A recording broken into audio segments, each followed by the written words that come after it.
जय गुरुदेव। और दोस्तों, मेरे चैनल सिद्ध सावर मंत्र में आपका फिर से एक बार हार्दिक स्वागत है।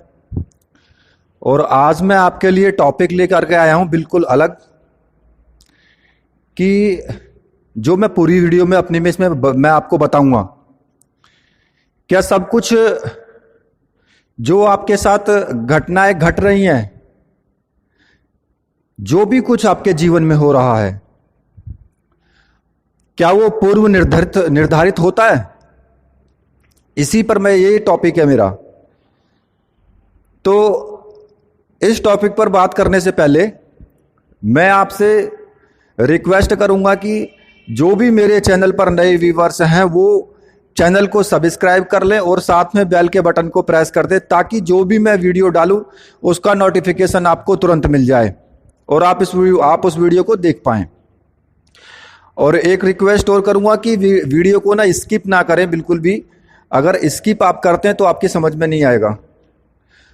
और अगर वीडियो आपको अच्छी लगती है तो फिर लाइक भी करें और शेयर करें वीडियो को, जिससे कि ज़्यादा से ज़्यादा लोग देख पाएं और उनको ये जानकारी मिल पाए।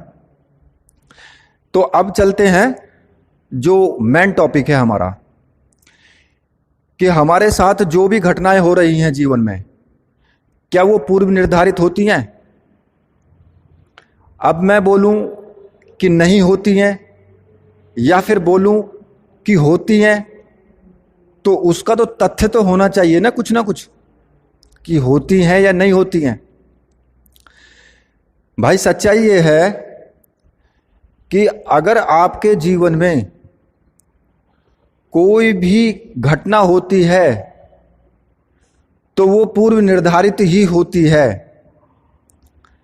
जो देखिए, मैं बताऊं आपको कि लोग, आपने सुना भी होगा कहते हुए कि जब किसी के साथ कुछ बुरा होता है ना, तो वो बोलता है कि पता नहीं कौन से जन्म का पाप है मेरा, पता नहीं किस जन्म की मैंने पाप किया है जो मुझे ये देखने को मिला है।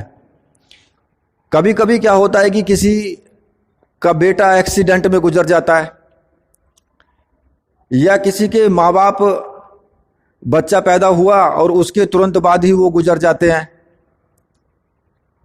जब बेटा एक्सीडेंट में गुजर जाता है तो बाप को सबसे ज्यादा उस टाइम पे दुख होता है। तो अब वो उस वक्त पे क्या बोलेगा? पता नहीं मैंने किस जन्म में ये पाप किया था जो मुझे आज ये दिन देखने को मिला है। मैं तो बैठा हूं लेकिन मेरी औलाद चली गई। तो अब वो है क्या? देखिए, मैं बताऊं आपको कि जो अगर भगवान का नाम है दुनिया में, तो भूत प्रेत का नाम है। और जब भूत प्रेत का नाम है तो पूर्व जन्म भी है। जो भी शास्त्रों में विदित है, जो लिखे में है, और जो हम अपनी बोलचाल में भी रोज कहीं ना कहीं, मतलब उस चीज को हम बोल देते हैं, ना जानते हुए भी हम बोल देते हैं। तो अगर हमने वो वर्ड कहे, वो जो शब्द है वो कहां से आया? वो कहीं ना कहीं तो हमने पढ़ा है या सुना है। और जब जीवन में वो पढ़ा है या सुना है तो इसका मतलब क्या है कि वो होता भी है फिर। तो हम लोग कई बार विश्वास नहीं करते हैं कि भाई पूर्व जन्म होता है। अरे पूर्व जन्म होता है। अगर कोई वर्ड चला है, कोई चीज दुनिया में अगर उसका नाम चला हुआ है तो वो होता ही है, 100% होता है वो, वरना ऐसे ही नहीं चलता कुछ भी। कहते हैं ना कि अगर मान लिया किसी ने कोई गलत काम किया या किसी पे कोई इल्जाम लगा दिया गया, अब उसमें क्या होगा? तो लोग क्या कहेंगे? यार कुछ ना कुछ तो होगा। मतलब बिल्कुल निराधार कोई किसी पे इल्जाम नहीं लगाता कि इसमें कोई ना कोई पॉइंट तो होगा, चाहे उसकी 10% ही गलती हो, लेकिन उसमें उसका कुछ ना कुछ भागीदार तो वो उस चीज का होगा, तभी तो इसका नाम आया है। नहीं तो क्यों आता? हम भी हैं, हमारा नाम तो नहीं आया। तो अब वही स्थिति इसमें भी आती है। कि अगर पूर्व जन्म का नाम चला है तो होता है, 100% होता है। मैं कहता हूं 100% होता है। और अनुभव के आधार पे मैं बोलता हूं, अगर मैं कोई भी वीडियो में बनाता हूं या मैं कहता हूं तो वो मैं बिना अनुभव के नहीं कहता। क्यों? अरे जब मुझे अनुभव ही नहीं है तो मैं कैसे कह दूं? जब मैंने किसी चीज को किया नहीं, मैंने किसी चीज को छोड़ा नहीं, तो मैं कैसे मना कर दूं या कैसे हां कर दूं? अब बात आती है वहीं पे, एक मैं छोटी सी स्टोरी सुनाता हूं आपको कि स्वामी दयानंद सरस्वती थे, उनके पास एक बुढ़िया अपने बेटे को लेकर के जाती है। अब बेटे की गलती क्या थी?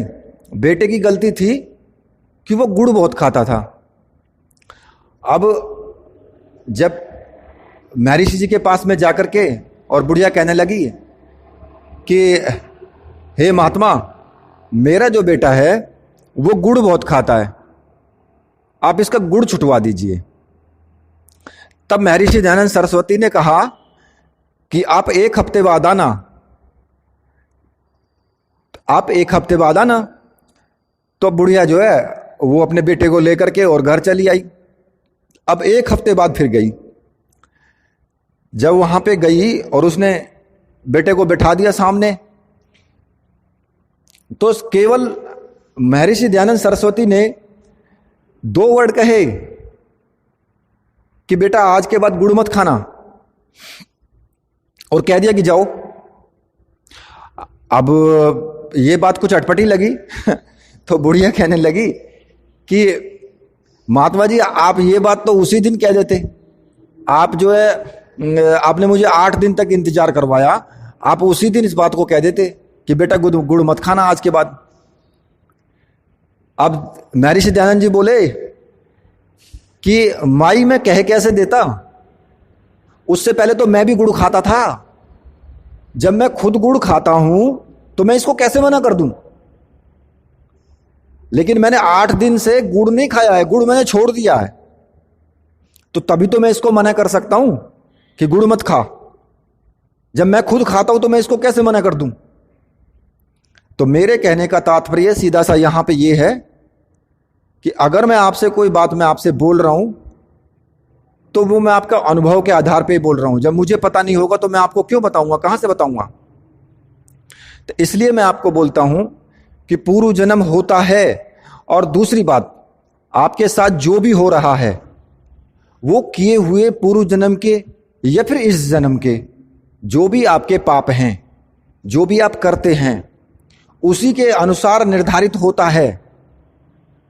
और यह भी है इसमें सच्चाई कि अगर आपके साथ आप पूजा पाठ करते हैं, ठीक है, मैंने मान लिया आप पूजा पाठ करते हैं, बहुत पूजा पाठ करते हैं, लेकिन जो विधि का विधान है उसको कोई टाल नहीं सकता है, वो तो होके रहेगा। अब होता क्या है, मान लिया तुमने काफी ज्यादा पूजा की, तुमने इतनी भक्ति की, तपोबल से आपके अंदर इतना तपोबल आ गया कि आप उस जो आपको आने वाली है ना, जो आने वाली आपके साथ में जो दुर्घटनाएं हैं उनको बड़े आसानी से सहन कर लोगे आप। क्यों? क्योंकि आपको भगवान वो शक्ति दे देते हैं। बाधा तो आएगी लेकिन आपको पता भी नहीं लगेगा कि बाधा आई और चली गई। अब कैसे? मैं आपको एक उदाहरण देता हूं। कैसा उदाहरण? कहोगे कि आज तो गुरुजी उदाहरण पे उदाहरण ही दिए जा रहे हैं। कि 2 यार थे और दोनों यारों को क्या हुआ कि एक जो था वो बहुत मतलब पाप किया करता था, बहुत पाप किया करता था, लेकिन उसको एक दिन एक छोटा सा मटका मिला और उस मटके में बहुत असरफियां थी। और उसने कहा यार मुझे तो असरफियां मिली हैं। अब जो दूसरा था, दूसरा बहुत ज्यादा मतलब पूजा पाठ किया करता था, तो उसमें क्या हुआ, उसको कांटा लगा उस दिन बहुत तेज, और कांटे का इतना दर्द हुआ उसको कि मतलब वो काफी दर्द महसूस कर रहा था। अब उसने कहा उन दोनों ने आपस में बात की फिर कि भाई चलो वो फलाने महात्मा जी हैं और वहां चल करके पूछते हैं उनसे कि भाई ऐसा हमारे साथ क्यों हो रहा है। यार मैं तो इतना पूजा पाठ करता हूं, मुझे तब कांटा लग रहा है और मैं परेशान हूं, और ये इतना पाप करता है और इसको फिर भी असरफियों वाला घड़ा मिला है। आप गुरु जी के पास चले गए पूछने के लिए। गुरु जी के सामने दोनों बैठ गए जाकर के।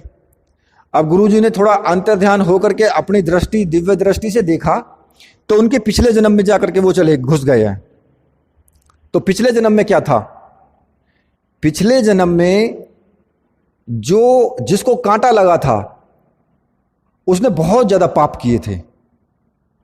उसने इतने पाप किए थे कि उनका दंड उसको मिलना था। और जिसको असरफियों वाला घड़ा मिला था वो बहुत बड़ा संत महात्मा पुजारी था। और उन्होंने बताया फिर कि देख, जो तेरे को असरफियों वाला घड़ा मिला है, तुझे आज राजगद्दी मिलनी थी, क्योंकि जो तेरे पिछले जो पुण्य कर्म हैं उनके अनुसार तुझको राजगद्दी मिलनी थी। लेकिन इस जन्म में तूने इतने पाप कर दिए कि वो पुण्य जो पुण्य थे तेरे, वो घट करके वो सिर्फ एक घड़े की असरफियों के बराबर ही रह गए। और तू सुन, जो तेरे को कांटा लगा है, तूने इतने पाप किए थे पिछले जन्म में, तूने इतने पाप किए थे कि तुझको आज के दिन फांसी लगनी थी, लेकिन तेरे को कांटा ही लगा बस। क्यों? क्योंकि तूने इतना पूजा पाठ किया है, इतना तूने भगवान का नाम लिया है, इतना तूने धर्म पुण्य किया है कि वो तेरे जितने पाप थे ना, वो पाप कट गए। सिर्फ ये कि ये कांटा लगाए बस इतने ही रह गए थे। तो ये भी एक चीज निश्चित होती है यहां से कि पाप पुण्य का जो लेवल है वो घटता बढ़ता रहता है। अगर आप पुण्य करते रहेंगे तो जो तुम्हारे पाप हैं वो सब कटते रहेंगे। जब धीरे धीरे धीरे धीरे सारे पाप आपके कट जाएंगे और पुण्य का लेवल बढ़ जाएगा, तो फिर क्या होता है, फिर आदमी को मुक्ति मिलती है। तब भगवान उसको अपने अंदर ले लेते हैं कि अब तेरा पुण्य का लेवल हो गया, तेरी आत्मा पवित्र हो गई, तू आ जा अब। और जब हमको पापी करते रहेंगे तो क्या होगा, इस संसार में आना जाना लगा रहेगा। अब इस जन्म में जो किए हैं फिर अगले में भुगतेंगे, फिर वहां भुगतेंगे, पहले भुगते, पुण्य भी करते हैं पाप भी करते हैं। तो मेरा सीधा सा कहने का तात्पर्य यह है कि हम जो करते हैं वो पूर्व निर्धारित होता है, लेकिन उसमें भी घटत बढ़त होती रहती है। ये मैं आपको अनुभव के आधार पे बता रहा हूं, कोई डींग नहीं मार रहा हूं। और जिनको डींग लगे उनका तो मैं कुछ बोल ही नहीं सकता हूं। क्यों नहीं बोल सकता? क्योंकि जिनको विश्वास ही नहीं है किसी बात पे, तो उनको फिर बोलना ही क्या है। वो तो आज भी अंधेरे में है, कल भी अंधेरे में ही रहेंगे। उनको कोई नहीं समझा सकता। क्यों? क्योंकि जो पर्दा उनकी आंखों पे पड़ा है ना, वो कोई नहीं हटा सकता। वो हट सकता है अगर वो किसी के संरक्षण में आए, तो गुरु अगर वो बनाएंगे और गुरु की कृपा होगी तब ही हट सकता है, उससे पहले नहीं हट सकता। तो इसलिए मैं आपको एक अनुभव के आधार पर मैंने आपको बताया है कि आप जो भी अभी भी आपको किसी को जो है मतलब कुछ लाभ होता है, ये सब एक आदमी, क्यों कि एक आदमी तो इतना मतलब अंगूठा छाप है, पढ़ा लिखा भी नहीं है वो, लेकिन वो पैसे में खेल रहा है। उसके पास में नौकर चाकर घूम रहे हैं उसके आगे पीछे। और एक आदमी जो खूब पढ़ा लिखा है, वो रास्ते पे खड़े होकर ठेली में सामान बेच रहा है। क्या है ये सब?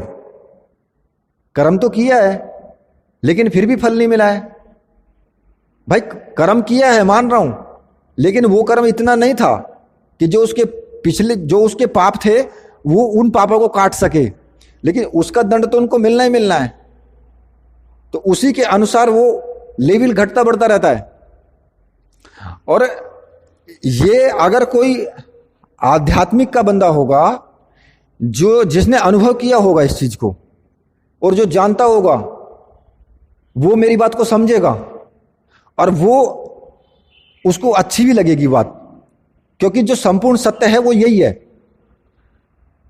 क्योंकि अब दूसरी बात आती है कि कई बार जो हम लोगों की आत्माएं होती हैं, जो पवित्र आत्माएं होती हैं, वो पृथ्वी पे आती रहती हैं बार बार। कहीं किसी को देव योनि में है, कोई गंधर्व है, कोई किन्नर है, या फिर कोई और दूसरे देव हैं, उनको श्राप मिल जाता है। कई बार जब श्राप मिल जाता है तो पृथ्वी पे आकर के वो मनुष्य योनि में आते हैं फिर, और यहां आकर के भोगते हैं। भाई विष्णु भगवान को भी तो वो सब श्राप ही मिले थे, राम की योनि में आए और राम जी के रूप में आकर के वहां इन्होंने, लेकिन फिर भी वो परमात्मा थे तो परमात्मा वाला ही इन्होंने काम किया। लेकिन कष्ट उनको देखो कितने झेलने पड़े, कृष्ण भगवान को कितने कष्ट झेलने पड़े यहां पर आकर के, कितनी लीलाएं की उन्होंने। तो वो सब चीजें पूर्व निर्धारित होती हैं। और देखिए, विधि के विधान में कोई भी नहीं कुछ कर सकता, कोई उसको नहीं हटा सकता। हाँ, हम पूजा करेंगे, वो चीज अलग है कि उससे हमारे पाप धीरे धीरे क्षीण हो जाते हैं और हमें फिर परमात्मा की प्राप्ति हो जाती है। अगर हमारे पाप क्षीण नहीं होंगे तो फिर हम ऐसे ही भटकते रहेंगे, हमें कहीं भी रास्ता नहीं मिलेगा। तो इसलिए ये सब चीजें ना पूर्व निर्धारित होती हैं, जो मैंने आपको एक छोटे से उसमें आपको मैंने बता दिया है। और मैं समझता हूं कि मेरी वीडियो से कुछ थोड़ा बहुत तो ज्ञान मिला होगा, इसलिए आप पाप के रास्ते पर ना चल करके पुण्य के रास्ते पर चलें, भगवान का नाम लें, साधनाएं करें, अपने जीवन को सफल बनाएं। इसी के साथ मैं वीडियो को यहीं पे समाप्त करता हूं। तो बोलिए मेरे साथ, बोलिए वीर बजरंगबली हनुमान जी महाराज की जय, बोलिए मेरे परमहंस गुरुदेव की जय।